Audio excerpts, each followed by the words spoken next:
Você que está com a sua Bíblia pode abrir no livro de Filipenses, capítulo 2, e versículo 17 em diante. Filipenses, capítulo 2, do versículo 17 em diante. Então nós começamos o nosso estudo de Filipenses já há algum tempo, e já chegamos aqui nesse estudo, do final do capítulo 2 hoje. Hoje nós vamos terminar o capítulo 2. Então vamos à leitura. Ainda que eu seja oferecido por libação sobre o sacrifício e serviço da vossa fé, folgo e me regozijo com todos vós. E vós também regozijai-vos e alegrai-vos comigo por isto mesmo. Eu espero no Senhor que em breve vos mandarei Timóteo, para que também eu esteja de bom ânimo, sabendo dos vossos negócios, porque a ninguém eu tenho de igual sentimento, que sinceramente cuido do vosso estado, porque todos buscam o que é seu e não o que é de Cristo. Mas bem sabeis qual a sua experiência, e serviu comigo no Evangelho, como filho ao Pai, de sorte que eu espero enviá-lo a vós, logo que tenha provido a meus negócios. Mas confio no Senhor, que também eu mesmo em breve irei ter convosco. Julguei contudo necessário mandar-vos Epafrodito, meu irmão, cooperador e companheiro nas lutas, e vosso enviado para prover as minhas necessidades. Porquanto tinha muitas saudades de vós, e estava muito angustiado de que tivesses ouvido que ele estivera doente. Sim, de fato ele esteve muito doente, e quase à morte. Mas Deus se apiedou dele, e não somente dele, mas também de mim, para que eu não tivesse tristeza sobre tristeza. Por isso, vô-lo enviei mais depressa, para que, vendo outra vez, vos regozijeis, e eu tenha menos tristeza. Recebei-os, pois, no Senhor, com toda alegria, e tende homens assim em honra, porque pela obra de Cristo chegou bem próximo da morte, não fazendo caso da vida, para suprir para comigo a falta do vosso serviço. Vamos orar. Senhor, eu te agradeço pela bênção de estar aqui novamente, usando, Senhor, a palavra, podendo anunciar o Evangelho e também, Senhor, estudar a Bíblia junto com os irmãos. Eu te agradeço, Senhor, amado, por essa oportunidade. Peço a Ti, Senhor, que o Espírito Santo possa estar sobre a minha boca para falar e também no coração daquele que está ouvindo, pois é a Tua palavra, Senhor, é a Tua verdade que está sendo lida. Peço a Ti, Senhor, que o Senhor abençoe os nossos irmãos que estão pela live, nos assistindo. Que o Senhor ajude que cada um possa ter, Senhor, a continuidade e também, Senhor, a atenção necessária para que a Tua palavra possa, Senhor, surtir efeito em seus corações. Obrigado por essa chuva, bom Deus. Nós estamos gratos porque o Senhor tem lembrado de nós. Nós precisamos dela. E, Senhor, continue a falar, Senhor, para a Tua igreja. Em nome de Jesus, amém. Irmãos, só para a gente lembrar, o livro de Filipenses, o tema que nós estamos vendo no livro de Filipenses é a maturidade cristã. Então, o apóstolo Paulo ele vai discutir esse assunto de diversas formas, sobre crescimento espiritual, que é a maturidade cristã. O que a gente já viu, algumas coisas que a gente já viu. Paulo, no começo do capítulo 1, ele dá ênfase no relacionamento cristão. E não é por um acaso, porque se a pessoa vai querer crescer espiritualmente, se ela quer realmente ter uma maturidade cristã, ela precisa estar com outros cristãos. Por isso nós temos a comunhão. Agora, além disso, no versículo 9, e é uma coisa que eu gostaria que vocês fixassem na mente de vocês, é que Paulo, ele orava. Não somente ele orava, ele rogava, ele pedia rogos a Deus que o amor dos irmãos aumentasse mais e mais. Ele diz assim, olha, que o vosso amor aumente cada vez mais, o amor aumentando mais e mais. Então esse era um pedido porque isso é necessário.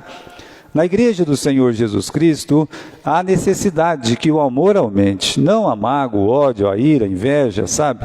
Mas que o amor aumente. E aí ele explica que ele sofreu, né? Está sofrendo, porque ele estava preso, explicando para os irmãos que aquele sofrimento, versículo 12, dá uma olhadinha aí. Quero, irmãos, que saibais que as coisas que me aconteceram contribuíram para maior proveito do Evangelho, de maneira que as minhas prisões em Cristo foram manifestas por toda a guarda pretoriana e por todos os demais lugares. Então, aquele sofrimento, e ninguém, meus irmãos, sofreu mais que Paulo, né, dos missionários.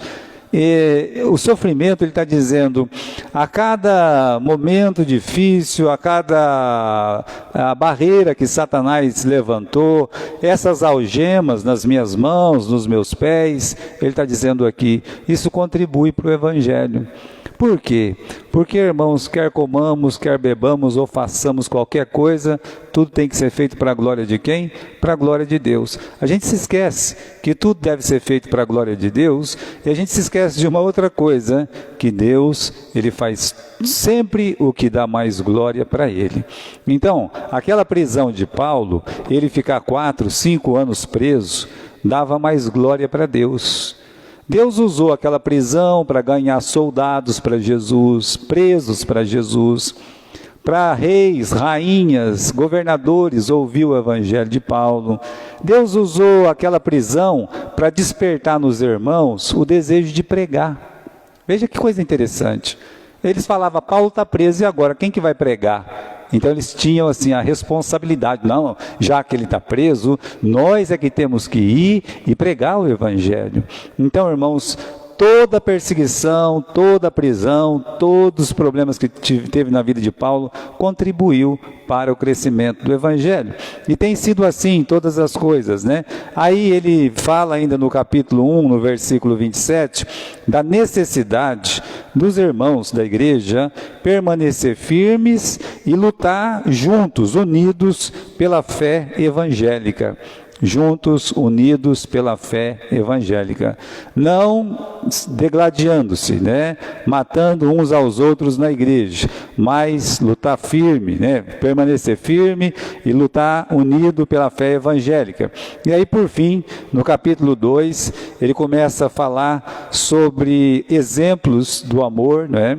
Porque essa é uma característica dessa carta, falar da importância de Jesus Cristo na nossa vida, e uma outra coisa que ele fala é da importância de amar o próximo. Então, como ele vai discutir esses dois assuntos praticamente no livro todo, né?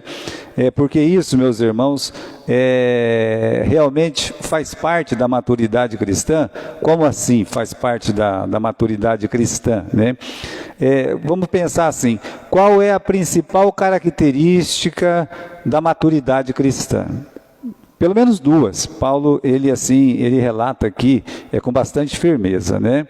Primeiro, está lá no versículo 21 do capítulo 1. E eu acredito que a gente discutiu muito sobre esse assunto, né? Qual que é, né? Então, a primeira é a supremacia de Cristo na nossa vida. Essa é a primeira. Jesus, ele deve ser o nosso viver. Ele está dizendo aqui, para mim, o viver é Cristo. Isso é uma das características da maturidade cristã, quando a pessoa ela vive para Jesus. Agora, a outra característica, que é muito parecida com essa, está no capítulo 2 e versículo 4, quando ele diz assim, não atente ou não olhe, né? Não fique se gastando para o que é propriamente seu, mas cada um considere o que é dos outros. Então, o segundo, meus irmãos, é o outro na frente do eu. Agora, isso não é novidade para o cristão. Paulo falar na carta dele, para mim o viver é Cristo. Paulo dizer na carta dele, olha, outra característica de maturidade cristã, de crescimento cristão, é você colocar a vida do outro na sua frente. Olha, uma coisa interessante aí, né? O que acontece? Jesus já tinha dito isso no Evangelho. Quando perguntaram para ele qual que é o maior dos mandamentos, aí o maior dos mandamentos, Jesus disse, amarás o Senhor teu Deus de todo o teu coração, de toda a tua alma, de toda a tua força, de todo o teu entendimento. É a mesma coisa que dizer para mim, o viver é Cristo. Agora, ele disse, o segundo, que é igual a este, ele fala o quê? E amarás o teu próximo como a ti mesmo. Meus irmãos, é o que Paulo está discutindo nessa carta, quando nós falamos de característica principal da maturidade cristã. Então, maturidade cristã não é quanto tempo você tem na igreja. A pessoa pode falar assim, mas eu sou maduro porque eu já tenho 40, 50 anos na igreja. Não tem nada a ver com isso, né? De forma nenhuma. Eu conheço muito a Bíblia. Bom, se você tiver há muito tempo na igreja, é provável que você conhece muito a Bíblia. Porque você está na igreja na quarta, você está na igreja no domingo de manhã, você está na igreja domingo à noite. Então você vai conhecer muito a Bíblia. Aliás, os maiores inimigos de Jesus no Novo Testamento conheciam muito bem a Bíblia. Que eram os fariseus, que eram os intérpretes da lei, que eram os doutores da lei. Eles realmente manipulavam, né? Na verdade, eles eram os donos da lei ali, da palavra, com tanto conhecimento. Mas eles jamais, né, podia dizer de maturidade para eles, jamais, né? Por quê? Porque eles não tinham amor. Só isso já acaba com aquela religião deles. Faltava amor. E também, meus irmãos, uma pessoa fala assim, olha, eu estudei muito em grandes seminários e tal. Isso não quer dizer nada. Maturidade cristã é a pessoa aprender a amar a Deus. Olha, Cristo é minha vida, para mim o viver é Cristo. Maturidade cristã é esse versículo 4 entrar na nossa cabeça. Não atente cada um para o que é seu propriamente, mas cada qual também para o que é dos outros. Resumindo, meus irmãos, o outro na frente do eu. Então não é fácil. A pessoa crescer espiritualmente, mostrar que cresceu espiritualmente, mostrar essas duas características. Ou nós estamos em 1:21, olha lá, para mim o viver é Cristo, né? Ou você está em 2:21, olha o que está escrito em 2:21. Todos buscam o que é seu e não o que é de Cristo Jesus. Ou nós estamos de um lado, ou nós estamos do outro lado. Ou nós vamos estar aqui, Cristo sendo, meus irmãos, o centro da nossa vida, ou nossa vida vai ser o centro de tudo, ou uma coisa ou outra. Então hoje, na continuação dessa ideia, por isso que ele usou, né, o exemplo de Jesus, olha o versículo 5 do capítulo 2, que haja em vós o mesmo sentimento que houve em Cristo Jesus, que sendo em forma de Deus, não teve usurpação de ser igual a Deus, antes esvaziou-se a si mesmo, tomando a forma de servo, fazendo-se semelhante aos homens. Então ele dá o exemplo de Jesus, olha Jesus, Jesus ele vivia para agradar o Pai. Essa é a primeira coisa. Você vê isso na vida de Jesus. Nós devemos viver para agradar a Jesus. Jesus vivia para agradar o Pai. Ele falava assim, meu Pai, não seja feita a minha vontade, mas a sua. É muito semelhante do que nós devemos fazer. Agora, uma outra coisa que ele fazia era viver para os outros. Como assim viver para os outros? Aqui o versículo 7 não, o 7 sim. Ele esvaziou-se a si mesmo. Então ele esvaziou-se do quê? Ele esvaziou-se da sua glória. Que é justamente uma pessoa egoísta, ela busca a sua própria glória. A pessoa egoísta, ela faz isso. É diferente, meus irmãos, de Cristo que esvaziou-se da sua glória. Ele podia ficar falando para todo mundo, vocês me respeitam porque eu sou Deus. Eu vim lá dos céus, eu sou Deus, eu posso mandar um raio e matar todo mundo. Vocês tomam cuidado comigo, bando de fariseus, seus incrédulos. Olha, eu ainda vou pegar vocês e vou dar uma doença ruim em vocês, hein? Vou pegar vocês e vou colocar uma doença ruim aí em vocês, que vocês estão mal falando aí a minha pessoa. Ele não podia fazer isso. Por quê? Porque ele tinha autoridade para fazer isso. Então, quando Paulo diz, olha, ele esvaziou-se a si mesmo, diz da sua glória. Por isso que lá no capítulo 17 de João, ele pede aquela glória que teve antes com o Pai, mas ele esvaziou-se da sua glória. Agora, o egoísta é diferente, ele quer a glória, nem se for 1 minuto de glória. É 1 minuto, sabe, assim, de fama, sabe? Não importa como ele vai conseguir essa fama.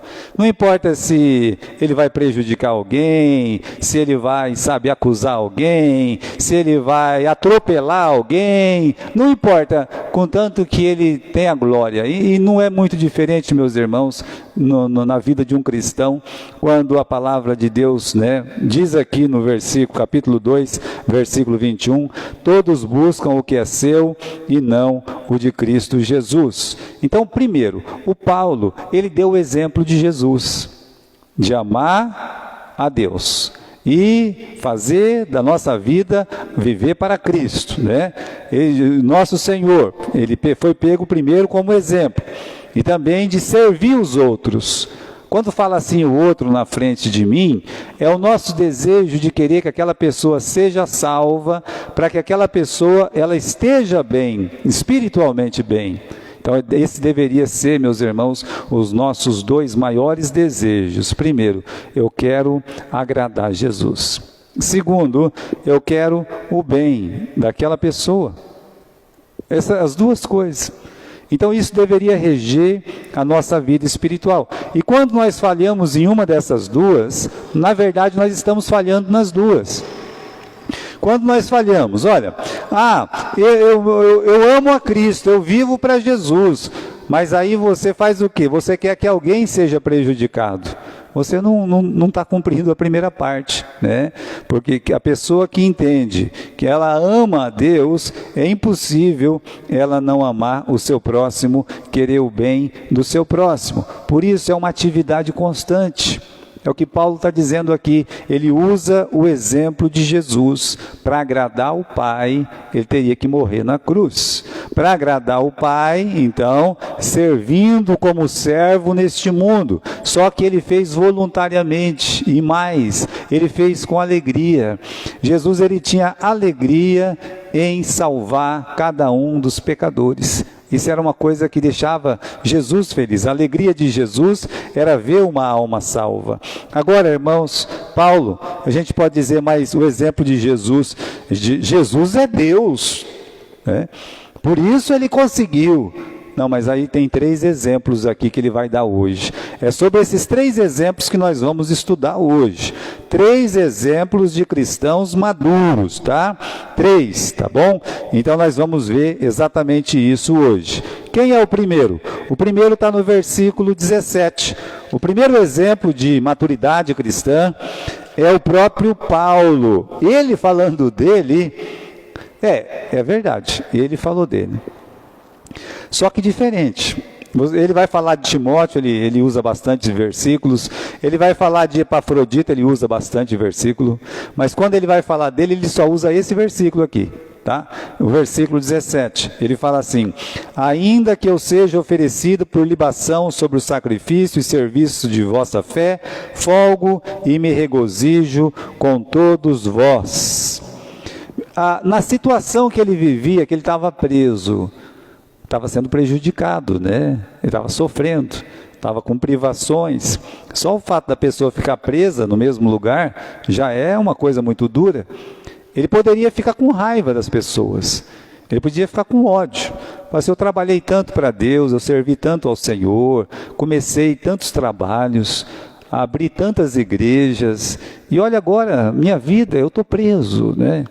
Mas não é isso que ele fala. Ele fala assim no versículo 17: ainda que eu seja oferecido por libação sobre o sacrifício e serviço da vossa fé. Olha, irmãos, ele não está falando do amor que ele tem por Jesus, porque ele já disse isso no capítulo 1, no versículo 21. Veja lá de novo: para mim, o viver é Cristo. Ele já tinha falado do amor de Cristo. Esse versículo aqui, o 17, é uma declaração de amor pela igreja, de amor pelo trabalho de Deus. Isso aqui é a segunda parte, é falar assim, olha, o outro na minha frente, o outro na frente do eu. Ele está dizendo que, ainda que ele fosse oferecido por libação sobre o sacrifício, a gente tinha um costume, né? Sabe, esse é um costume errado que eu estou falando aqui, né? A pessoa ia beber um guaraná, jogava um pouquinho no chão, ele falava o quê? Um pouquinho para quem? Um pouquinho para o santo. Não sei se vocês já viram isso. É primeiro para o santo, né? Jogava lá. Na verdade, libação é uma coisa parecida com essa. Porque até nós temos no Velho Testamento, antes de fazer um sacrifício, os sacerdotes, eles derramavam um pouquinho de azeite ou um pouquinho de vinho sobre o altar. Era o costume eles fazerem isso, até o Jacó fez isso, né? Mas na verdade Paulo está dizendo, ó, ainda que eu seja oferecido como libação. Em que sentido ele está usando esse termo? Ele está dizendo assim, ó, ainda que Deus pegue essa minha vida e ela seja derramada totalmente a vosso favor. Ou seja, já estava acontecendo isso porque ele estava preso, mas ele está chegando no extremo. Ele está dizendo assim, olha, se Deus pegar a minha vida e me matar por vós, ou seja, pela obra, veja o que ele está dizendo no versículo 17, seja oferecido por libação sobre sacrifício e serviço da vossa fé. Ele está dizendo, se isso acontecer pela obra, então eu estou feliz. E eu quero que vocês estejam felizes também. Irmãos, ele não importa de ser oferecido como libação, de ser derramado pela obra de Deus. Ana, ela usa um termo parecido no Velho Testamento, que ela fala assim, eu estou derramando a minha alma perante o Senhor, quando ela conversa com Eli.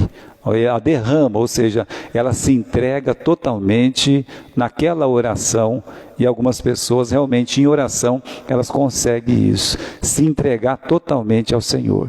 Foi o que Ana fez. O que Paulo está dizendo é que a vida dele foi entregue totalmente para salvar almas. E ele estava feliz por isso. Tem um versículo na Bíblia, que é o livro de 2 Coríntios, capítulo 12, tá? Capítulo 12 e versículo 15. 2 Coríntios, capítulo 12, versículo 15. Você consegue abrir comigo aí? Eu vou ler aqui. Eu, de muita boa vontade, ele está dizendo que ele fez com prazer, de boa vontade, tá bom? E veja que lição que isso tem para nós. Quando Paulo fala que ele está sendo entregue por libação, ele está dizendo aqui nesse versículo, de muita boa vontade, gastarei e me deixarei gastar pelas vossas almas, se mais abundantemente vos amo, sendo menos amado. Ele disse, não importa se eu ser menos amado por vocês, o que importa é que eu continuo amando mais ainda vocês. É o que ele está dizendo aqui. Como ele demonstra esse amor? Ele fala, eu gastarei e me deixarei gastar. Tem duas coisas aqui. Falar que gastarei, ele gasta o tempo, ele gasta o dinheiro, ele gasta a energia dele. Essas três coisas ele gastou. Ele gastou a vida dele, os anos da vida dele. Ele gastou para quê? Por vós, ou seja, pelas igrejas, para ganhar uma alma para Jesus. Aí ele fala, e me deixarei gastar. Como assim, né? Quando ele vai preso, quando ele apanha, quando ele é apedrejado, quando ele está sofrendo, quando não tem mais nada para oferecer, correto? Como ali naquela prisão, ele fala assim, bom, o que me resta a não ser oferecido por libação? E ele fala depois para Timóteo, eu já estou sendo oferecido por libação. Ou seja, já vai chegar o meu dia deles cortar o meu pescoço. E dizem que o pescoço dele foi cortado, ainda que a Bíblia não fala sobre isso, né? Então, meus irmãos, ele afirma lá para os Coríntios a seguinte frase, 2 Coríntios capítulo 11, versículo 11. Você pode até ver aí comigo, porque você já está perto mesmo. Ele diz aí nessa frase, olha a frase desse versículo, Deus, Ele sabe quanto que eu vos amo. Então, irmãos, Paulo, ele era um exemplo de amor ao próximo, de amor aos irmãos e de amor à igreja. Ele estava disposto a gastar, ele estava disposto a se desgastar o quanto fosse preciso. Sabe que às vezes a pessoa fala assim, estou muito desgastado, o pessoal está todo aí, estão exigindo muito de mim, ou estão falando muito de mim, acha que está sendo desgastado demais. Isso não é nada. Se isso contribuir para que uma alma seja salva, então está tudo bem. Mas deve haver no crente esse espírito de Paulo, que já amava Jesus, mas ele mostrou com a vida dele que ele amava aqueles irmãos, ele amava a obra, ele amava, meus irmãos, trabalhar para ganhar uma alma para Jesus. Então, Paulo, ele fala dele, ele é o primeiro exemplo.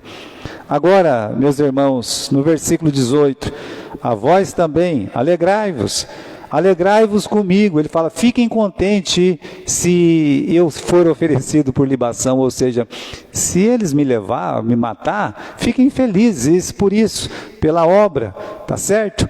Muito bem, esse foi o primeiro exemplo. Vamos para o segundo exemplo. Quem é o segundo exemplo? Versículo 19, né? O segundo exemplo é Timóteo. Eu espero no Senhor Jesus que em breve vos mandarei Timóteo, para que também eu esteja de bom ânimo, sabendo dos vossos negócios.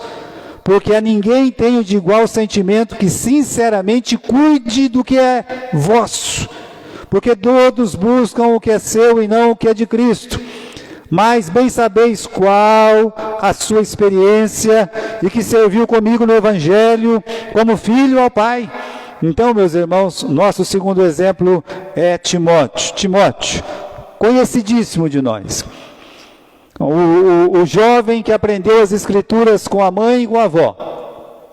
O jovem que se converteu na primeira viagem missionária de Paulo, o jovem que quando Paulo passou, depois de alguns anos, na segunda viagem missionária, os irmãos deram bom testemunho de Timóteo, e Timóteo então ele foi levado por Paulo para ser um missionário juntamente com ele, ser um companheiro de missões. Timóteo é um personagem conhecido, apesar de ser muito jovem, apesar de ser tímido, apesar de ser uma pessoa doente. Ele era doente, fisicamente doente. Ele era um companheirão de Paulo no ministério, temia muito a Deus. Olha o que Paulo fala dele no versículo 20. A ninguém tenho de igual sentimento. Vou repetir. A ninguém tenho de igual sentimento. Ele é visto de uma forma única pelo apóstolo Paulo, significando o seguinte, que ele era uma pessoa de confiança de Paulo. Paulo conseguiu ter uma pessoa de confiança no ministério dele, o que é uma coisa muito difícil de acontecer. Paulo está dizendo, olha, eu enviando ele é a mesma coisa que eu ia aí. Ele estando aí, eu estarei aí. É difícil, meus irmãos, no ministério alcançar essa posição que Timóteo ele está alcançando. A gente fala isso porque conforme vai passando os anos, né, a pessoa de tanta confiança perde a confiança e tudo mais, mas Paulo está dizendo, olha o que ele está dizendo, eu não tenho de ninguém, né, para dizer que ele tinha poucos mesmo, a ninguém tenho de igual sentimento, que sinceramente cuide do vosso estado. Em que sentido? É que Paulo se preocupava com as pessoas, com as almas. Então, ele sabia que quando ele mandasse Timóteo, a preocupação de Timóteo ia ser as pessoas, as almas. E por isso ele estava tranquilo nesse assunto, né? Uma outra coisa que ele fala nesse versículo, aquilo que nós já discutimos, Timóteo era uma pessoa que cuidava dos interesses dos outros. Que sinceramente, diz o versículo 20 no final, que sinceramente cuide dos seus interesses, ou do vosso interesse. Bom, nós falamos um pouco sobre isso. O egoísmo, meus irmãos, que toma conta da vida religiosa de muitos cristãos. E por quê? Porque às vezes a pessoa quer só para ela. A pessoa ela não está pronta para dividir um banco na igreja. A pessoa não está pronta para realmente olhar para outra pessoa e dizer assim, olha, eu quero que essa pessoa se dê bem.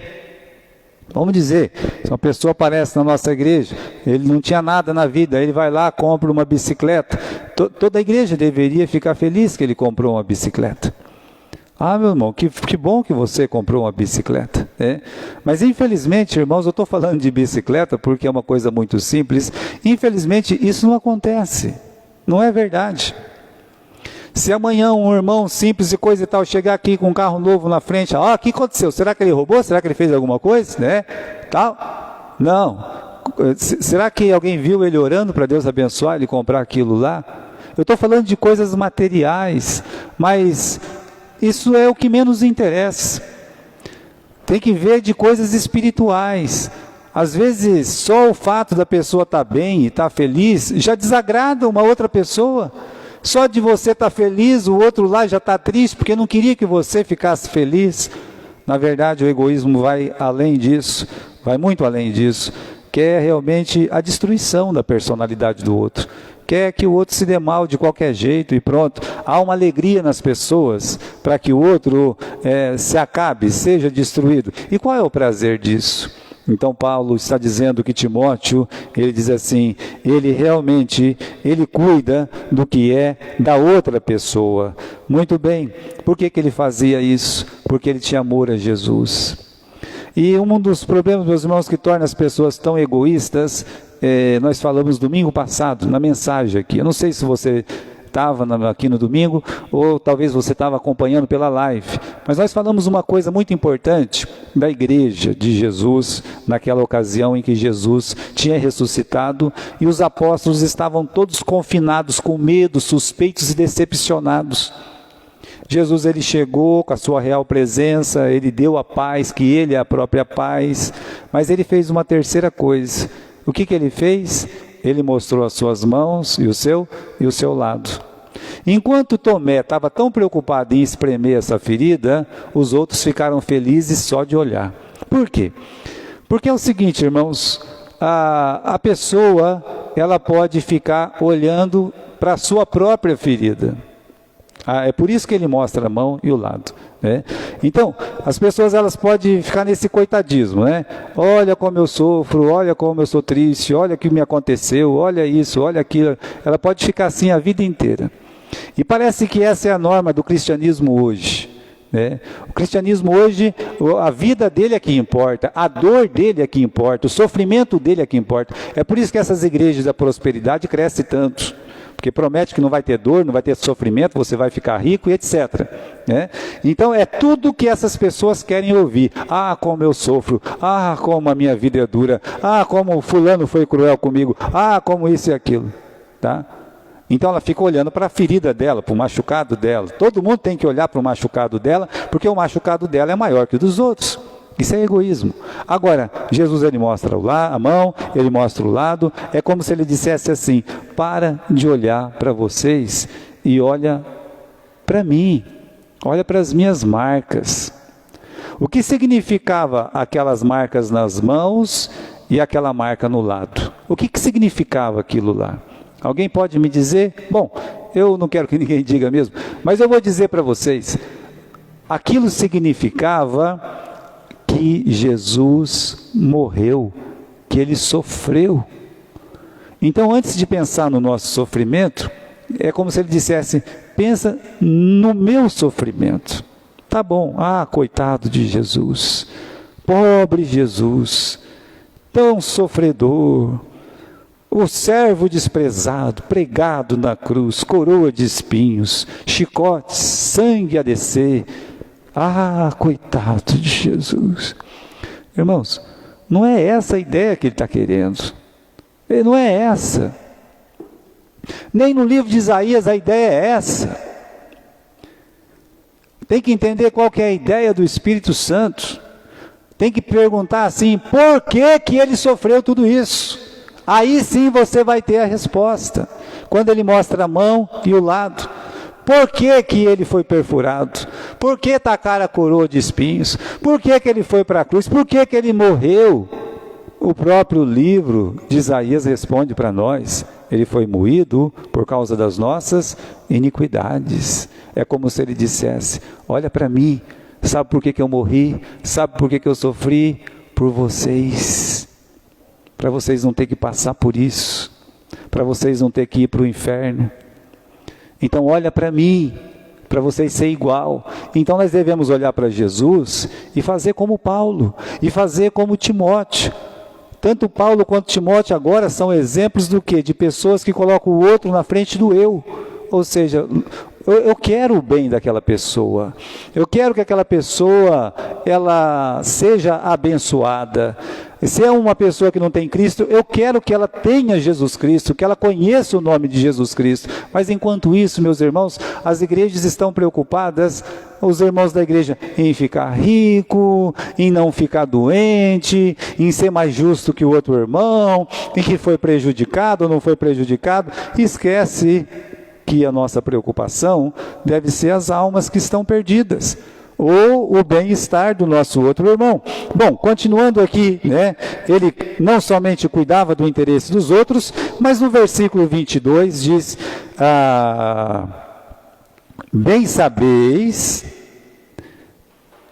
qual a sua experiência, e que serviu comigo no Evangelho como filho ao Pai. Aqui, irmãos, essa tradução está um pouco diferente da minha, né? Mas vamos aqui nessa tradução, versículo 22. Bem sabeis qual a sua experiência. Paulo está dizendo que o Timóteo era um homem de autenticidade cristã provada. Timóteo, ele passou por muitas dificuldades. Timóteo, ele, meus irmãos, assim como Paulo, ele foi preso, assim como Paulo, ele foi incompreendido, assim como Paulo, ele passou privações de comida, de vestiário e tudo mais. É o que ele está dizendo aqui, no versículo 22. Bem sabeis qual a sua experiência e que serviu comigo no Evangelho. Como é que era, meus irmãos, o caráter espiritual do apóstolo Paulo? Na minha tradução está lá a palavra caráter, né? Então, qual era a experiência dele, a vida dele? Então, Paulo está dizendo, ele é um exemplo. Ele é um exemplo, ele foi provado e ele foi aprovado. Duas coisas que Paulo fala de Timóteo aqui.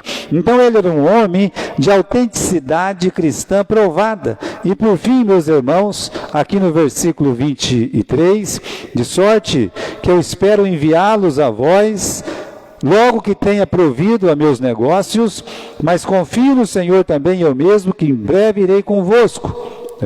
Ou seja, ele está dizendo, olha, esse é um homem pronto para servir, eu espero enviá-lo logo. Sabe por quê? Porque para Paulo, Timóteo era um homem pronto para servir. Então você vê muita qualidade. Servir a quem? Servir a Cristo. E quem serve a Cristo vai servir na igreja, vai servir os irmãos. E tudo isso ele fazia, meus irmãos, o Timóteo fazia com alegria, de forma voluntária. Não era pesado para ele. Às vezes eu vejo as pessoas se sentir tão pesadas para servir a Deus. Será que servir a Deus é tão pesado assim? Será que fazer alguma coisa para Deus é tão pesado assim? Será que vir na igreja é tão pesado assim? Será que um dia ter que participar de alguma coisa, alguma atividade da igreja é tão pesado assim? Pois bem, Paulo disse, eu me gastarei e me deixarei gastar. E agora ele fala, olha, Timóteo é igual eu. Quando ele fala aquilo lá, é porque Timóteo era igual. Se precisasse, ele gastava a si próprio, se deixava gastar pelo amor das almas. Agora vamos para o nosso terceiro exemplo, que é o Epafrodito. Diz no versículo 25, julguei contudo necessário mandar-vos Epafrodito, meu irmão e cooperador e companheiro nos combates, e vosso enviado para prover as minhas necessidades, porque ele tinha muito saudade de vós, todos, e estava muito angustiado de que tivesses ouvido que ele estivesse doente. Então nós já temos o exemplo de Paulo, que ele ama Cristo, e ele entregou sua vida para servir os irmãos. Nós temos o exemplo de Timóteo, que ama Jesus, e também ele deu a vida para servir a igreja, os irmãos. Agora nós temos o exemplo de Epafrodito. Agora, quem que é esse, né? O Epafrodito. Final do versículo 25 fala quem que ele era. Vosso enviado para prover as minhas necessidades. Então, quem era Epafrodito? Era um membro da igreja de Filipos. Ele era o homem que eles elegeram para levar uma oferta para Paulo. Olha, leva essa oferta para Paulo porque ele está preso. E tem mais uma coisa, você chegando lá, você fique com ele lá, porque ele vai precisar de alguém para cuidar dele. Vocês estão entendendo como é importante esse trabalho do Epafrodito, né? Ele saiu comissionado. Ele saiu para levar uma oferta. O capítulo 4 diz que a oferta foi muito bem recebida e necessária. E também para acompanhar Paulo na sua prisão. Pelo menos passar um tempo ali com Paulo, porque Paulo tinha que ter alguém para servir ele. Porque ele estava preso, de pé e mão amarrada. Talvez alguém precisava cozinhar, alguém precisava lavar roupa, etc. Então, meus irmãos, era difícil a vida de Paulo. Então, você vai lá, fica com ele, para servir um pouco o apóstolo Paulo, como Paulo serviu a gente. Agora, Paulo dá 3 títulos aqui para o Epafrodito, no versículo 25. Primeiro, chama o Epafrodito de irmão. Que irmão? Né? Sim, irmão, né? Todas as pessoas salvas em Cristo Jesus são nossos irmãos. E é um título de carinho, irmão. Por exemplo, não precisa ter muita intimidade com uma pessoa para chamar a outra de irmão. Você vai numa igreja lá que você nem conhece a pessoa, você chama ele de irmão, porque é um jeito carinhoso de chamar a pessoa. Vou citar um exemplo de Paulo. Paulo, quando ele se converteu, ele ficou cego e teve uma pessoa que foi acudir ele lá, mandada por Jesus. Quem que era? O Ananias. E o Ananias chamou ele do quê? Irmão Paulo. Entende? Mas nem conhecia Paulo direito, nem gostava de Paulo. O tal do Saulo ainda, né? Nem gostava. Mas, quando ele ficou sabendo que Saulo se converteu, ele chegou e disse, irmão Saulo, olha, o Senhor me enviou. Ou seja, quando fala irmão, é um jeito carinhoso de chamar. Depois, chama ele de cooperador. Bom, aqui já muda. Ele não era só um irmão. Se você quiser, você pode ser só um irmão. Você entregou sua vida para Jesus e pronto. Esse pode ser o seu trabalho. Mas que tal subir um degrau? Que degrau? O degrau de ser um cooperador. É aquela pessoa que trabalha junto. Por isso, meus irmãos, agora, né, com esse negócio da pandemia, tem sido difícil. Às vezes as pessoas não querem nem que a gente vá na casa delas, porque, estou com medo do corona, estou com medo do Covid, estou com medo disso, aquilo, aquele outro, né? Acontece muito.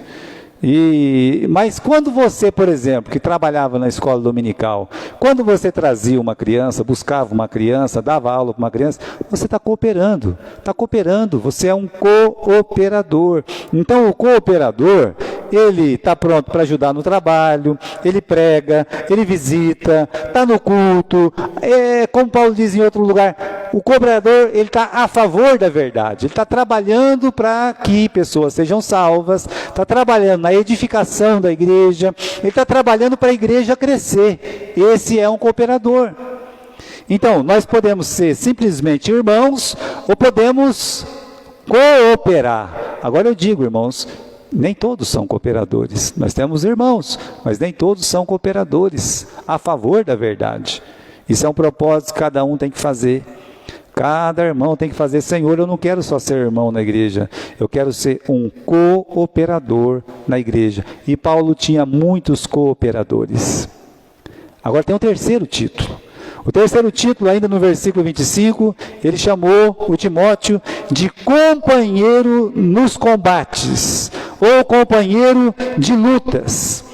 Agora isso é subir um degrau a mais.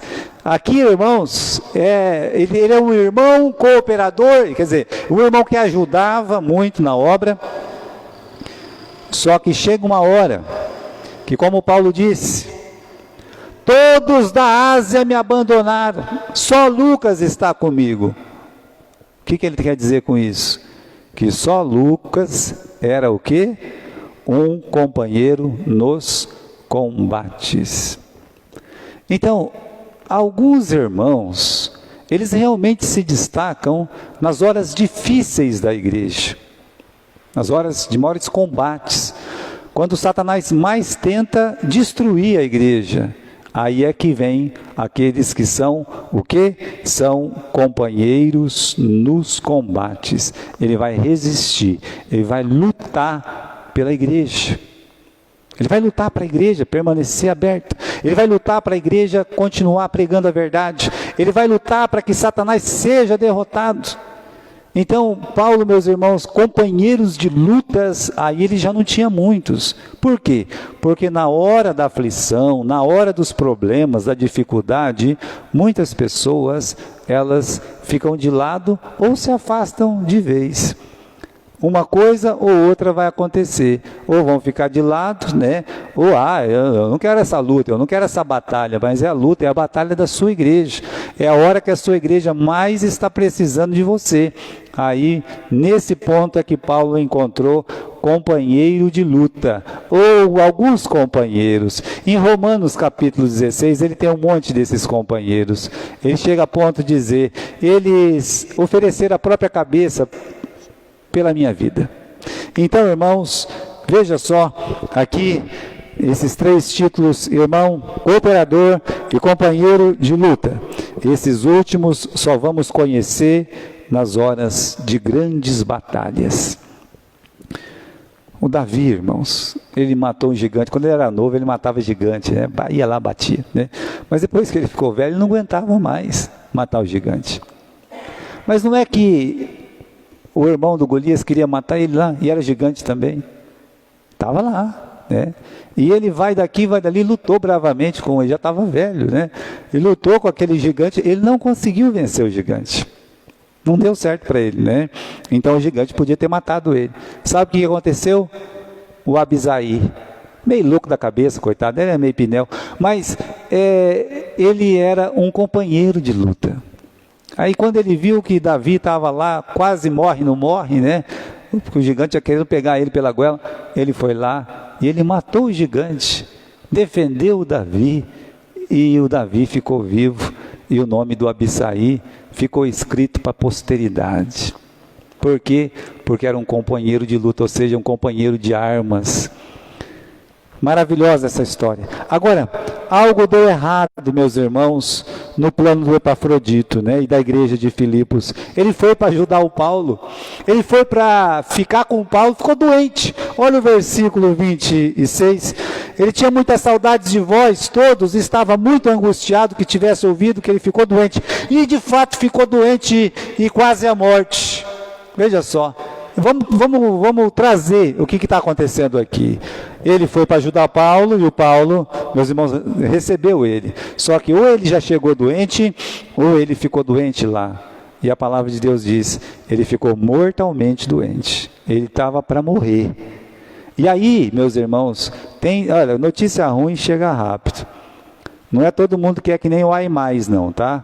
O Ai Mais, ele implora para correr na frente de quem já saiu para dar a notícia, para dizer, me deixa aí dar a notícia para o rei, que o filho dele morreu. O Ai Mais, ele ama o rei a ponto dele falar assim, eu não quero que o rei receba a notícia de um jeito ruim, essa má notícia. Mas tem gente que tem o prazer de dar má notícia, a alegria dele é sair soltando o rojão e dar má notícia. Agora, veja só, a notícia já tinha chegado lá em Filipos, olha, o Epafrodito está doente, não consegue ajudar o Paulo, está doente e está morrendo. Aí, meus irmãos, vai morrer? Naquele tempo não tinha celular, não tinha telefone, não tinha nada, não tinha jeito. Todo mundo lá em Filipos começou a chorar, triste, porque o enviado que eles mandaram estava morrendo lá, e o Epafrodito era uma pessoa muito querida na igreja. Então, aqui agora, veja que situação. A notícia chegou lá, mas a notícia chegou para o outro lado também. Como eu falei, notícia ruim vai, notícia ruim vem, né? E alguém chegou para Paulo e para Epafrodito e disse assim, olha, a igreja lá está triste, viu? A igreja de Filipos está chorando, porque está sabendo que você vai morrer. E o que aconteceu? No versículo 26, ele está angustiado pelo vosso sofrimento. Irmãos, quando o Epafrodito ficou sabendo que a igreja estava sofrendo, ele ficou angustiado. Você sabe onde essa palavra aparece no Novo Testamento? Angustiado até a morte. Sabe onde ela aparece? Aparece na vida de Jesus. E em que lugar Jesus ficou angustiado até a morte? Vocês estão lembrados onde foi? No Getsemane. Sabe por que Jesus ficou angustiado até a morte? Porque ele ia morrer por nós. Por nós. Então, ele ficou tão triste que a igreja estava triste, que deu angústia nele. Será que algum dia nós vamos ter esse sentimento de ficar triste porque a igreja está triste? Porque tem gente que tem alegria da igreja ficar triste. E tem prazer, ele fala, bem feito. Ele fala isso. Mas será que tem um Epafrodito que fica triste, que se angustia, gotas de sangue como Jesus, porque a igreja está triste? Bem, como eu disse, algo deu errado, né? Ele foi para cuidar, agora está sendo cuidado. Sua doença preocupou a igreja, né? E ele ficou muito angustiado. Meus irmãos, graças a Deus, versículo 27, Paulo diz, de fato teve doente até a morte quase, mas Deus teve misericórdia dele, não somente dele, mas também de mim, para que eu não tivesse tristeza sobre tristeza. A cura do Epafrodito. Bem, às vezes a pessoa fala, o fulano está doente, né? Sabe por que o fulano está doente? Porque ele não tem fé. Sabe por que ele está doente? Porque ele pecou. É por isso. É por isso que ele está doente, né? Isso aí é punição divina. Ah, está doente? Olha, cuidado, hein? Põe teu nome lá na corrente de oração, porque isso aí é maldição hereditária, né? Você tem que cortar, tem que quebrar isso aí, é coisa do inimigo. Olha o que está acontecendo. O Epafrodito é uma pessoa que ama Jesus, ama a igreja, foi lá para servir Paulo. Meus irmãos, ele não tem nada disso com ele. E ele pegou uma doença lá, ele está morrendo, está à beira da morte. E a palavra de Deus diz que Paulo não curou ele. Lembra que Paulo curava tanta gente? Não podia colocar a mão na cabeça dele. Não foram isso que disseram lá no enterro do Lázaro? Não podia esse que amava tanto ele, que curou o cego, né? Não podia ter curado, não deixado ele morrer. O povo não fala isso. Nós não podemos falar a mesma coisa? Não podia Paulo fazer uma oração lá e curar ele? Não. Por quê? Paulo orou, mas não é Paulo que cura. Quem que cura? Deus. Isso aqui é um testemunho, meus irmãos. O próprio Paulo diz como foi a sua cura. O Paulo, aquele que curou tantas pessoas pelo poder de Deus, ele diz, Deus teve misericórdia dele. Então, o que curou? A misericórdia de Deus. O que nos cura é a misericórdia do Senhor. Veja como essas igrejas que ensinam a cura são falsas e mentirosas. Eu não vi nenhum pastor falar, vem aqui que eu vou curar vocês da Covid. Ou que fosse no hospital, falar só, tira esses balão dessa pessoa, eu vou curar ela aqui agora. Tal. Você não vê o pastor, tem pastor aí que falava que curava, que pegou Covid, quase morreu. Né? Mas, aprende isso, irmãos, a cura é uma obra de Deus, da misericórdia, da compaixão de Deus. Mesmo perto de uma pessoa como Paulo, Deus se compadeceu, ele fala, dele e de mim. Veja só, teve misericórdia de mim, que eu não queria ver ele morto na minha frente. Não queria. E se ele tivesse morrido? Bom, tudo é feito para a glória de quem? A glória de Deus, não ia ter problema nenhum, né? Então, para acabar, versículo 28... Por isso vou-lo enviei mais depressa, para que vendo outra vez, se alegreis, e vos tenha menos tristeza. Recebei-o, pois, no Senhor, com toda alegria, e tende-o em honra. Honrai homens como este, diz uma outra tradução. Epafrodito é um homem a ser honrado. É errado honrar pessoas, honrar um homem? Bem, se for para idolatrar ele, sim. Né? Agora, o livro de Romanos, ou aqui, o livro de Romanos diz, a quem honra, honra. Esse homem era digno de honra. Quem que o mundo honra? Os grandes, um Bill Gates. Todo mundo quer honrar. Um Neymar, todo mundo quer passar lá um pano na chuteira dele. Uma Marquezine. Essas são as pessoas honradas neste mundo. E quem que a igreja deve honrar? Honrar pessoas como Epafrodito, como o próprio Paulo. Honrar essas pessoas que estão dispostas a dar a sua vida por amor a Jesus e pelo amor das almas. Essas são as pessoas que deveriam ser honradas. Por que que ele foi honrado? Paulo explica aqui, versículo 30. Vamos terminar então. Porque pela obra de Cristo chegou até bem próximo da morte. Por que que ele deve ser honrado? Porque pela obra de Cristo ele chegou bem perto da morte. É por isso. Porque ele deu a vida dele para servir na igreja. Continuando, não fazendo caso da própria vida, para suprir comigo a falta do vosso serviço. Ele deu a própria vida dele, meus irmãos, para atender a vida de outras pessoas.